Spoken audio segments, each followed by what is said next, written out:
குதிகாலோட பின்பகுதி எக்ஸாக்டா இந்த இடம் மார்க் பண்ணிருக்கோம் இல்லைங்களா? இந்த இடம் வந்து காலை ஊனம் போதெல்லாம் வலிக்குதுன்னு ஃபீல் பண்ணுவாங்க பேஷண்ட்ஸ். ஒரு கடுமையான வலி, கொஞ்ச நேரம் உட்கார்ந்தாதான் அது ரிலாக்ஸ் ஆகுது. திரும்ப எந்திரிச்சு நடக்கும் போதெல்லாம், காலை கீழே ஊனம் போதெல்லாம் 2 கால்லயும் இந்த இடத்துல பயங்கரமான வலி இருக்கு.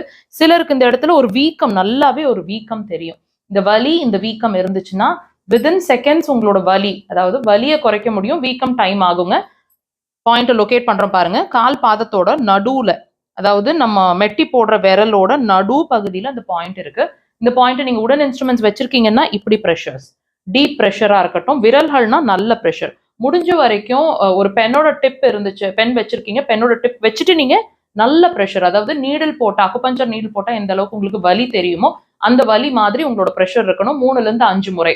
அதுக்கு முன்னாடி உங்க வலியை செக் பண்ணுங்க, நடந்து பார்த்து வலியை செக் பண்ணுங்க, பிரஷர் கொடுங்க, மறுபடியும் வலியை செக் பண்ணுங்க. உடனே டிஃபரன்ஸ் தெரியும். ட்ரை பண்ணுங்க.